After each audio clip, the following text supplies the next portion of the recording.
SDO, DSP, SDPO, किसी का भी असेसमेंट कर लीजिए पूरे स्टेट में 38 जिला है, 9 कमिश्नरी है सर, किसी भी सर आयुक्त का, किसी भी डीएम एसपी के बेटा बेटी का, किसी भी एसडीओ डीएसपी के बेटा बेटी का अगर बिहार के किसी सरकारी स्कूल में दाखिला हुआ हो तो केवल हमको 5 आदमी का नाम बता दीजिए हजूर, 5 आदमी का।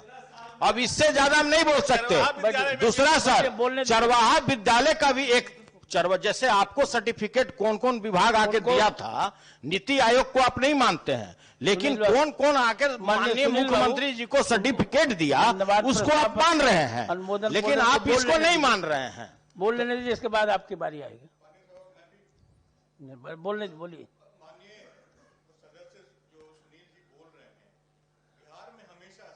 स्वतंत्रता के पास जिसकी बात हमारे सदस्य साथी कर रहे थे, एक एलीट वर्ग रहा है और ये एलीट वर्ग अपने बच्चों को बाहर पढ़ाता है, ये हकीकत है।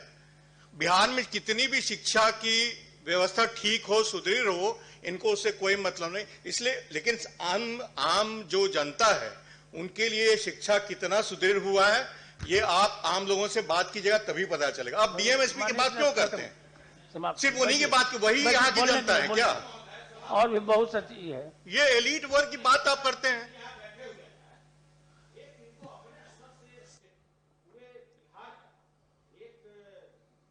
आना चाहिए कि जो आपके पदाधिकारी हैं राज्य में अपनी सेवा दे रहे हैं उनके कितने बच्चे सरकारी स्कूल में पढ़ रहे हैं, बहुत बड़ा सवाल है आपका। और महोदय नहीं, महोदय संशोधन बोलिएगा नहीं, हम सीधा सवाल ये करना चाहते हैं, आप अगर इतना यूनिवर्सिटी ही खोल लिए तो माननीय मुख्यमंत्री जी झोली फैला करके क्यों बोल रहे थे कि पटना विश्वविद्यालय को आप इसके मान्यता दे दीजिए माननीय प्रधानमंत्री के सामने? महोदय, माननीय सदस्य सुनील जी जो कह रहे हैं वो एक बात है और वो अपने जगह पे हो सकती है। जो समाज के किस वर्ग के कितने छात्र, किस वर्ग से आने वाले कितने छात्र सरकारी स्कूलों में पढ़ रहे हैं, ये एक आंकड़ों में दिलचस्पी के हिसाब से ये आंकड़े संग्रहित किए जा सकते हैं। लेकिन सरकार ने तो कभी ये नहीं कहा है कि हम विद्यालय आईएएस आईपीएस के बच्चों को पढ़ाने के लिए ही खोलते हैं।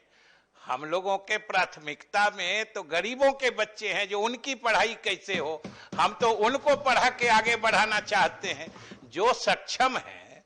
और ये आईएएस आईपीएस की ही बात आप क्यों करते हैं सुनील जी? बहुत वर्ग के बहुत सारे संपन्न, साधन संपन्न लोग हैं जो अपने बच्चों को अपनी समझ से अलग शिक्षा दिलाना चाहते हैं। और हम लोगों ने तो सरकार के तरफ से कभी इस बात का दावा नहीं किया है कि सरकार की प्राथमिकता में आईएएस आईपीएस या कलेक्टर एसपी या सुखी संपन्न बच्चों को ही पढ़ाना सरकार की प्राथमिकता है।